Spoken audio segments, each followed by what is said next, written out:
আধুনিক গবেষকগণের মতে খ্রিস্টপূর্ব 2100 সালের কাছাকাছি সময়ে হযরত ইব্রাহিম আলাইহিসসালামের আবির্ভাব হয়। তিনি উর নামক শহরে বসবাস করতেন এবং এখানেই ইসলাম প্রচার শুরু করেন।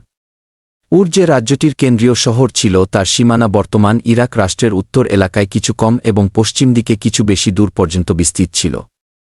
প্রাচীন ধ্বংসাবশেষের শিলালিপি থেকে এ এলাকার অধিবাসীদের জীবন সম্পর্কে জানা যায়। তারা ছিল বস্তুবাদী। অর্থ উপার্জন করা এবং আরামায়েশ ও ভোগবিলাস উপকরণ সংগ্রহ করাই ছিল তাদের জীবনের প্রধানতম লক্ষ্য। তারা ভোগবিলাস ও বস্তুবাদী চিন্তা ছাড়া আর কিছুই চিন্তা করত না। সুদি কারবার সারা দেশে ব্যাপকভাবে বিস্তৃত ছিল। জনগণ ছিল কঠোর ব্যবসায়ী মনোভাবাপন্ন, প্রত্যেকে একে অন্যকে সন্দেহের চোখে দেখত এবং পরস্পরের মধ্যে মামলা-মোকদ্দমার প্রচলন ছিল অত্যন্ত ব্যাপক।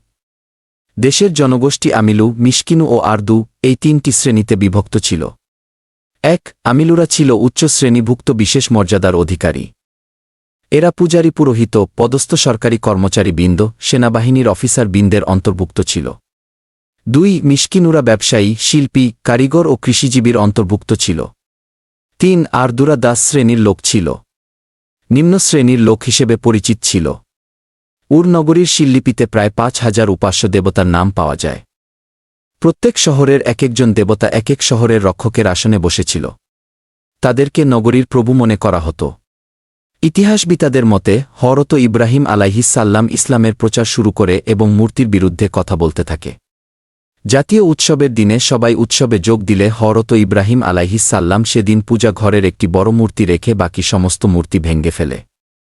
উৎসবের শেষে লোকেরা ফিরে এসে দেখে মূর্তিগুলি ভাঙ্গা অবস্থায় পড়ে আছে। তাদের কেউ কেউ বলল, আমরা হযরত ইব্রাহিম আলাইহিসসালামকে এগুলির বিরুদ্ধে কথা বলতে শুনেছি। তাকে রাজার দরবারে ডাকা হল। হযরত ইব্রাহিম আলাইহিসসালাম নমরুদকে আল্লাহর দিকে আহ্বান জানান। কিন্তু নমরদ তার সাথে আল্লাহ ব্যাপারে বিতর্ক শুরু করে। নমরুদ তাকে বলল, তোমার প্রভু কে? হযরত ইব্রাহিম আলাইহিসসালাম বললেন, যিনি জীবন মৃত্যু দান করেন। নমরুদ বলল, আমিও মারতে ও জীবিত করতে পারি। হযরত ইব্রাহিম আলাইহিসসালাম বললেন, আল্লাহ সূর্য পূর্ব দিকে থেকে উঠান। তুমি যদি সত্যবাদী হয়ে থাকো তাহলে সূর্য পশ্চিম দিক থেকে উঠাও। এতে সে হতভম্ব ও নিরুত্তর হয়ে পড়ে। নমরুদ রাগান্বিত হয়ে তাকে শাস্তিস্বরূপ আগুনের কুণ্ডুলির ভিতর ফেলে দেয়। হযরত ইব্রাহিম আলাইহিসসালাম অগ্নিকুণ্ডুলির ভিতর থেকে বের হয়ে সিরিয়ার দিকে যাত্রা করেন। সেখান থেকে চলে যান ফিলিস্তিন এলাকায়। ফিলিস্তিন থেকে তিনি মিশরে যান। তিনি আবার মিশর থেকে ফিলিস্তিন চলে যান এবং মৃত্যু পর্যন্ত এখানে বসবাস করতে থাকেন। হযরত নূহ আলাইহিসসালামের পর হযরত ইব্রাহিম আলাইহিসসালাম ছিলেন বিশ্বজনীন নবী। মহান আল্লাহ তাকেই বিশ্বজনীন দাওয়াত দিবার জন্য নবী হিসেবে নিযুক্ত করেন। প্রথমে তিনি নিজে সশরীরে ইরাক থেকে মিশর পর্যন্ত এবং সিরিয়া ও ফিলিস্তিন থেকে নিয়ে আরবের মরু অঞ্চলের বিভিন্ন স্থানে বছরের পর বছর মানুষকে ইসলামের দাওয়াত প্রদান করতে থাকে। ইসলামের দাওয়াত দেওয়ার জন্য পূর্ব জর্দানে নিজের ভাতিজা হযরত লূত আলাইহিসসালামকে নিযুক্ত করেন। সিরিয়া ও ফিলিস্তিনে নিজ ছেলে হযরত ইসহাক আলাইহিসসালামকে নিযুক্ত করেন এবং আরবের অভ্যন্তরে নিযুক্ত করেন নিজের বড় ছেলে ইসমাইল আলাইহিসসালামকে। হযরত ইব্রাহিম আলাইহিসসালামের বংশধারা দুটি বড় শাখায় বিভক্ত। একটি শাখা হচ্ছে হযরত ইসমাইল আলাইহিসসালামের সন্তানগণ। এরা আরবে বসবাস করত। কুরাইশ ও আরবের আরও কতিপয় গোত্র এর অন্তর্ভুক্ত ছিল। অপর শাখা ছিল হযরত ইসহাক আলাইহিসসালামের সন্তানগণ। এ শাখায় হযরত ইয়াকুব আলাইহিসসালাম, হযরত ইউসুফ আলাইহিসসালাম, হযরত মুসা আলাইহিসসালাম, হযরত দাউদ আলাইহিসসালাম, হযরত সুলাইমান আলাইহিসসালাম, হযরত ইয়াহিয়া আলাইহিসসালাম, হযরত ঈসা আলাইহিসসালাম প্রমুখ অসংখ্য নবী জন্মগ্রহণ করেন।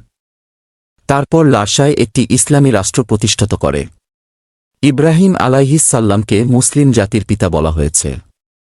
আল কুরআনের ভাষায় বলা হয়েছে মিল্লাতা আবিকুম ইব্রাহিম।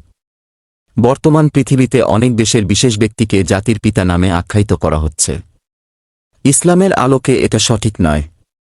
এটা সম্পূর্ণভাবে ইসলাম বিরোধী নিয়ম। কোনো মুসলিমের পক্ষে ইব্রাহিম আলাইহিসসালাম ছাড়া অন্য কোনো ব্যক্তিকে জাতির পিতা বলা উচিত নয়। আজকের ভিডিও এই পর্যন্তই শেষ। ভিডিওটি শুনতে কেমন লেগেছে তা কমেন্টে লিখার অনুরোধ করছি। ভিডিওটি শুনতে ভালো লাগলে সবাইকে ভিডিওটি শেয়ার ও সাবস্ক্রাইব করার অনুরোধ রইল। আজকের পর্বে হযরত ইব্রাহিম আলাইহিসসালাম ও নমরুদ জাতির পরিচিতি ইতিহাস নিয়ে আলোচনা করা হলো। আগামী পর্বে কুরআনের আয়াতগুলি উল্লেখ করে বাকি ইতিহাস আলোচনা করা হবে ইনশাল্লাহ। সবাইকে শোনার আমন্ত্রণ রইল। আল্লাহ হাফিজ। আসসালামু আলাইকুম ওয়া রাহমাতুল্লাহ।